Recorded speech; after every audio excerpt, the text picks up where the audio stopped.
जब भी आपको मेरी मदद की ज़रूरत हो बिला तकल्लुफ़ आ जाइएगा, उन्होंने कार्ड मेरी तरफ बढ़ाते हुए कहा। मैंने कार्ड लिए बगैर इत्मीनान से उनसे कहा, सर आपको क्या लगता है मुझे कभी आपकी मदद की ज़रूरत पड़ सकती है? नहीं, लेकिन हो सकता है कभी मुझे आपकी ज़रूरत पड़ जाए। उन्होंने बरजस्ता कहा था। मैं मुस्कुराई। तो सर फिर तो आपको मेरा विज़िटिंग कार्ड मांगना चाहिए, मगर चूँकि मैं अभी बड़े लोगों की फ़हरिस्त में नहीं आई, इसलिए मेरा कोई विज़िटिंग कार्ड नहीं है। बहरहाल शुक्रिया, मुझे विज़िटिंग कार्ड की ज़रूरत नहीं है। अगर मुझे कभी आपकी मदद की ज़रूरत हुई तो मैं फ़ोन कर लूँगी। क्या आप मेरा काम एक फ़ोन पर नहीं कर देंगे? वो इस पर एक बार फिर खिलखिलाकर हँसे। फिर मेरी तरफ ऑटोग्राफ बुक लेकर उन्होंने उस पर अपना फ़ोन नंबर तहरीर कर दिया। आप यकीन रखें, आपका काम एक फ़ोन कॉल पर ही हो जाएगा। मैंने उनका शुक्रिया अदा किया था। उनके जाने के बाद मुझे मुख्तलिफ़ लड़कियों ने घेर लिया था। वक्तन-फ़वक्तन टीचर्स भी बहुत मुझे मुबारकबाद देने आ रही थीं। मेरे लिए ये हंगामा नया नहीं था। हर फंक्शन के बाद ऐसा ही होता था। मुबारकबादें, तारीफ़ें, तालियाँ, ये सब चीज़ें अब मेरी ज़िंदगी का एक हिस्सा बन चुकी थीं। अपनी फ्रेंड्स के साथ जब मैं कुछ खाने पीने के लिए कैफेटेरिया जाकर बैठी तो मुझे ऑटोग्राफ बुक का ख्याल आया था। मैंने उसे खोला। For Mehreen Mansoor, who doesn't require any good wishes to be successful, she is destined to win. मेरे लबों पर मुस्कुराहट दौड़ गई थी। अच्छे रिमार्क्स थे। मैंने ऑटोग्राफ बुक अपनी फ्रेंड्स की तरफ बढ़ा दी। वो भी उसे पढ़कर मुस्कुराई थी। तुम्हारे लिए नया क्या है इसमें? यार, ऐसे रिमार्क्स तो तुम्हें मिलते ही रहते हैं। सारा ने ऑटोग्राफ बुक बंद करके मेरी तरफ बढ़ाई थी। मैं कोक की सिप लेती रही। मुझे मशल नज़र आई थी कैफेटेरिया में। उसने भी मुझे देख लिया था। पता नहीं क्यों मैं उस पर नज़रें जमा रही थी। वो मुझसे कुछ फासले पर एक खाली टेबल पर अपने दोस्तों के साथ बैठ गई। मैं उसे देखती रही। उसने भी बैठने के बाद एक बार फिर मेरी तरफ देखा था, मगर मुझे पहले से अपनी तरफ मुतवज्जा देखकर उसने नज़र हटा ली।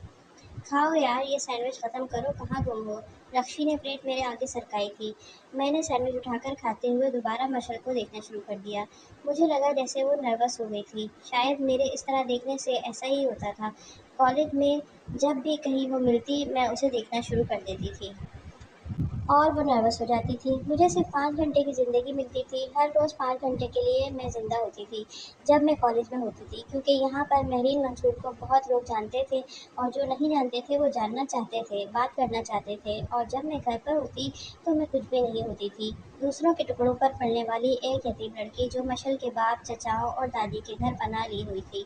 घर में सब मशल को जानते थे, उसी से बात करना चाहते थे। वहाँ मेरीन से कोई बात करना नहीं चाहता था, ना उससे मिलना पसंद करता था। और अगर कभी वो मेरीन के बारे में बात करते थे तो वो भी उसके माजी के हवालों से। इसके बाप के सापने के साथ, गंदी नाली में मरने वाले नशई की बेटी, जिसे कुछ अजीम लोगों ने तरस खाकर सहारा दे दिया था, उस पर करम कर दिया था। और इन अजीम लोगों में वो भी शामिल थी, मशल अकबर। उसे बहुत शौक था नशे के आदी लोगों के बारे में बात करने का, ये बताने का कि ऐसे लोग कितने घटिया और गलीज़ होते हैं, उनके लिए क्या सज़ाएं होनी चाहिए, ऐसे लोग इंसानियत के नाम पर कितना बड़ा धब्बा होते हैं, मगर वो लोग जिनका मरना उनके जीने से बेहतर होता है। वो अक्सर घर में ये गुफ्तगू करती रहती थी, ख़ास तौर पर तब जब मैं कॉलेज में कोई मुकाबला जीतती थी। तब वो घर पर मेरा इस्तकबाल इसी किस्म की गुफ्तगू से करती थी। वो ये ज़िक्र शुरू करती थी और बात चलते चलते मेरे बाप के तज़किरे और मिसालों पर आ जाती थी। कभी कभी मेरा दिल चाहता कि मैं पूरी दुनिया को आग लगा दूँ। मेरा माजी, मेरा ख़ानदान, मेरा बाप, ये सब हवाले क्यों ज़रूरी हैं मेरी पहचान के लिए? मैं इनके बगैर भी कुछ हूँ। वो सब ये क्यों नहीं मान लेते? मुझे वो बार बार मेरा बाप क्यों याद दिलाते रहते हैं? मुझे वो भूला ही कब है? मेरे जहन से कीचड़ में लिथड़ी हुई वो लाश कब फरामोश हुई है? अगर वो लाश मेरे बाप की थी तो उसमें मेरा क्या कसूर था? क्या मैंने खुद उसे चुना था? अगर वो नशा करता था तो क्या ये मेरी गलती थी? अगर मशल का बाप नशा नहीं करता था तो इसमें इसका क्या कमाल था? वो मेरी जगह पर भी तो हो सकती थी। फिर वो क्या करती? तब उसकी खूबसूरती भी उसके किसी काम ना आती। जैसे मेरी कोई खूबी उनका मुंह बंद नहीं कर रख सकती। मेरी जहानत, काबिलियत, सलाहियतें मिलकर एक बहुत बड़ा ज़ीरो बन जाती थी। 14 साल पहले का वो वाक़या लोगों के जहन पर ऐसे नक्श है कि उनके दिल में मेरे लिए जगह ही नहीं बनती।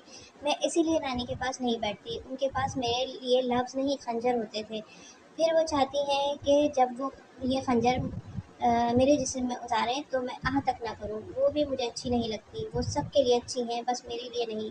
उन्हें हर वक्त ये ज़ोम रहता है कि उन्होंने मुझे पालकर अपनी आक़िबत संवार ली है। कौन है जो इस दौर में किसी बेसहारा को सहारा देता है?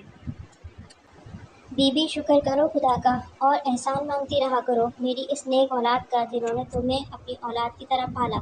ورنہ پتہ نہیں اپنے باپ کی طرح تم کہاں کہاں رلتی رہتی۔ کیا احسان کیا ہے آپ نے اور آپ کی اولاد نے مجھ پر؟ میں نے یہ نہیں کہا تھا مجھے یہاں لا کر پالیں، آپ اپنی مرضی سے لائے تھے، پھر میری ماں کی شادی کر دی اور مجھے یہاں رکھ لیا۔ جانے دیتے مجھے میری ماں کے ساتھ، احسانوں کے جتنے تذکرے یہاں سنتی ہوں وہاں بھی سن لیتی، مگر آپ کو اپنی دریا دلی اور ایثار دکھانے کے لیے ایک زندہ مثال چاہیے تھی، سو آپ مجھے کیسے جانے دیتے؟ یہ جو اتنے سالوں میں آپ نے اپنا نام بنا لیا ہے لوگوں کو بتا کر کہ آپ نے کیسی خدا ترسی دکھائی ہے کہ ایک یتیم بچی کو پالا ہے، وہ نام کیسے گوا دیتے؟ اپنی نیک نامی اور خدا ترسی کی یہ مفت کی پبلسٹی آپ کیسے اپنے ہی ہاتھوں سے کھو دیتے؟ بہت کمال کیا آپ نے مجھے پال کر، بہت احسان کیا۔ ایسا کارنامہ تو دنیا میں اور کوئی نہیں کرتا، نہ پہلے کبھی کسی نے ایسا کچھ کیا، نہ آئندہ ایسا کچھ کرے گا۔ آپ کے گھر کے ہر فرد کو تو نوبل پرائز ملنا چاہیے، بلکہ خدا ترسی کی یہ داستان میری تصویر کے ساتھ ایک خطبے پر کندہ کر کے باہر گیٹ پر لگا دیں۔ آج میں پھر نانی سے الجھ پڑی تھی، جو ایک معمولی سی بات پر مجھے پھر احسان یاد دلانے بیٹھ گئیں۔